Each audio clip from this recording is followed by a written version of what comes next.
episode of Cisco Reads Books. Today we got a top 8 list for you, and it's the top 8 books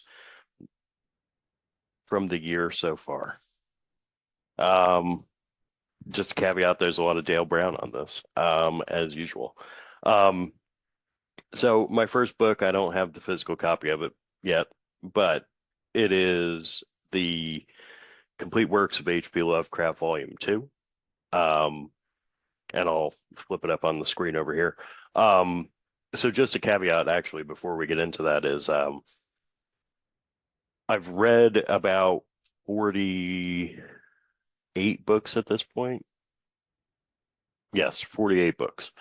The rules for this were I couldn't do anything that was a reread, which I've done a significant amount of in the beginning of the year, just because it's what I do. It's when I read my yearly books, like Brave New World and Island, all of those ones that I read every year, the perennial favorites. I read them early on in the year. So those are all kind of in that 48 that we've gotten through so far. But the ones that I've picked are not rereads. They're the first time I've read uh, all of these books. So, yeah. So, number one was the Collected Works of H.P. Lovecraft, Volume 2. The next one is Dale Brown and Jim DeFelice's Raven Strike. This is part of the Dreamland series. It's kind of near the end. This one, I'll just read you the back of the cover, and that is in the blistering heat of Sudan, the CIA has gone rogue on the trail of notorious terrorists. Agency operatives have overstepped their sanctioned boundaries, and now the ultimate weapon has fallen into the wrong hands. As Danny Free and his Spec Ops team scramble to recover a top secret aircraft that has crashed in Africa, Whiplash director Jonathan Reed finds himself mysteriously shut off from information about the robot drone and its mission. Maneuvering through the twisted back corridors of the CIA and Washington's power elite, Reed discovers secrets both illegal and highly dangerous, a virtually unstoppable assassin, and an out-of-control clique within the agency. Torn between loyalty and conscience, Reed must find a way to alert the president and avert a national disaster.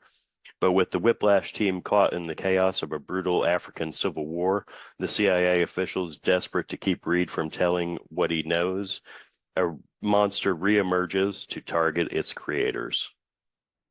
So this one is really good. As much as I have an issue with the switch that happened in the Dreamland series after book 10 and it going more to this spy thriller stuff, this was a fantastic book.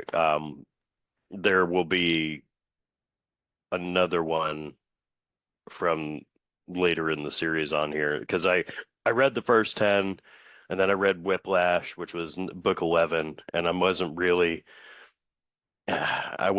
keen on Whiplash, to be honest. But so I took a little break, and then I ended up going and saying, yeah, we're gonna do this. And I am happy that I did, because Raven Strike was like one of my it's my number 8 or number 7 top book of the year so far. I don't know if it'll stay there, but it's possible. Number 6 is another Dale Brown, and it's Countdown to Midnight. This one was fantastic. This is so readily pertinent to where we are right now in the world, with a reemergent Russia and Iran trying to basically set the United States back using weapons that we don't know of until later. But Nick Flynn and his team of directorate kind of operatives go in there, and they're kicking ass, taking names like Nick Flynn does. This was the first book that we see Nick Flynn in the directorate, and it's really kind of telling the differences between his military career and now his kind of intelligence operative career.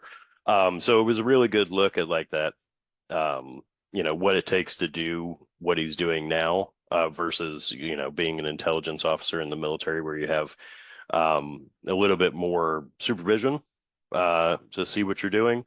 And Nick Flynn just creates really good ideas of how to solve really complex issues. So, yeah, all around, Nick Flynn's a badass. So it is an awesome book. And this one, I would be surprised if anything knocks this down. Because I feel like that might move up. Um, Number five is It Rides a Pale Horse by Andy Marino. This one is still just lingering in my mind. And that's saying a lot because there's a lot of like horror books that when I read them, I'm like, that was a really good story. And then like a week goes by and I'm kind of like, I don't really, it didn't stick with me. Um, this one does. And just like there will be certain points where I'm like thinking through story stuff and a thought hits me and I'm like, oh, you know what? A Pale Horse did that really well. Um, or It Rides a Pale Horse did that really well. And just like the characterization and everything, like this is a really good book. I would be surprised if it moves off the list.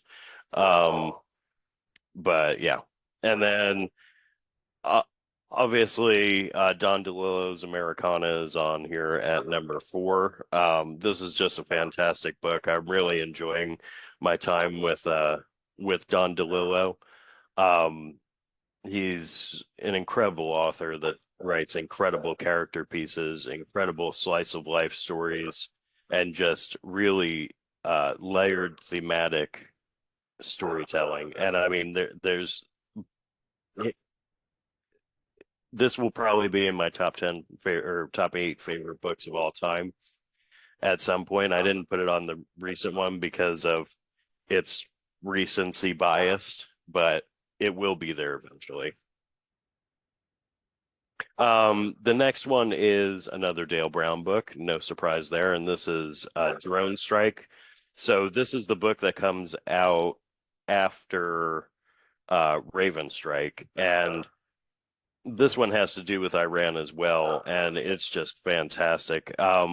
When the U.S. Develops intelligence showing that Iran is in the final stages of assembling a nuclear bomb, the president orders Brianna Stockard and the Whiplash team to destroy it before the renegade nation can destabilize the shaky Middle East. Left with no other choice, Stockard sends young Air Force ace Turk Mako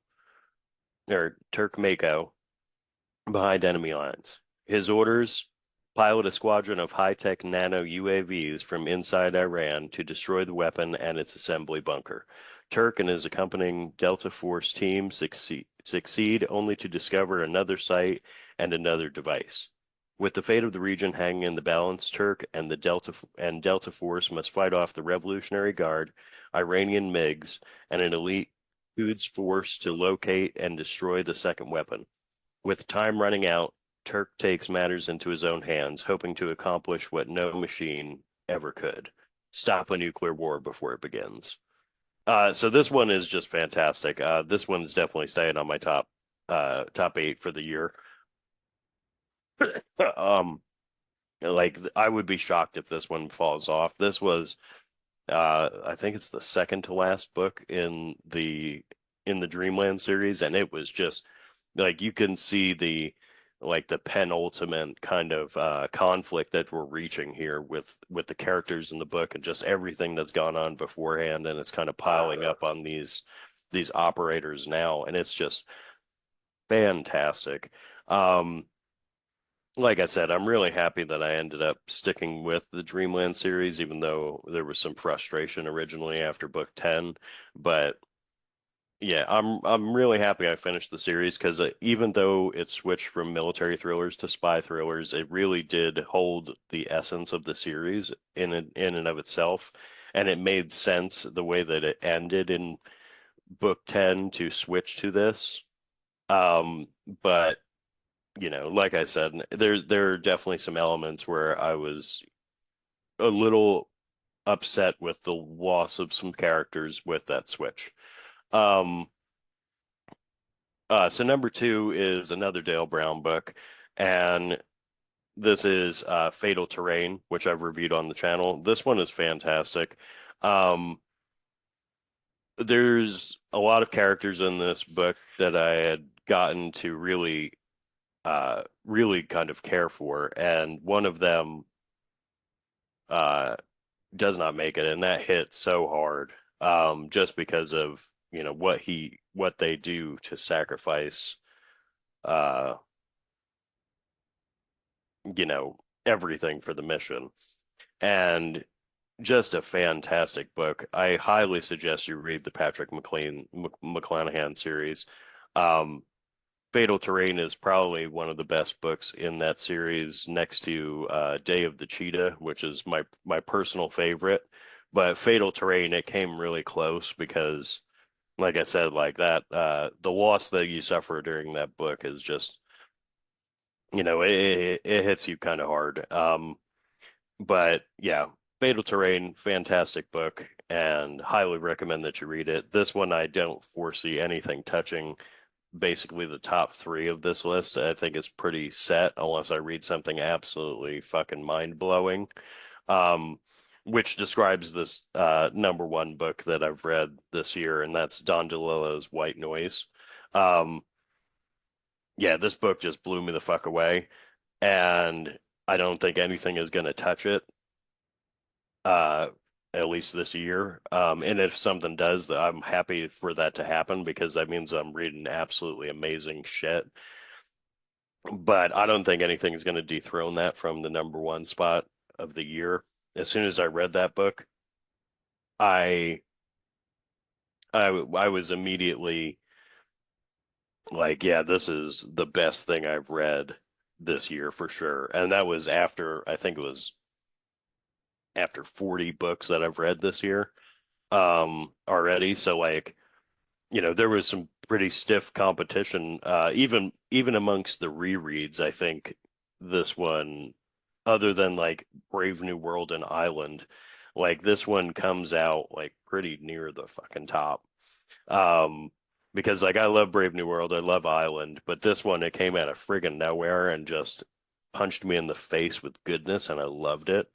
Um, so yeah, it was a fantastic book. It is a fantastic book. This is definitely on the list for next year to do those perennial reads on this because it's just there's so much thematic shit that I feel like I got the taste of it, but with rereads, I think I'll take more from this book every time I read it, and that's the same reason why I reread Brave New World and Island. Um, and a couple other ones because like every time that you read those kind of books, you take away something new depending on where you are in your life.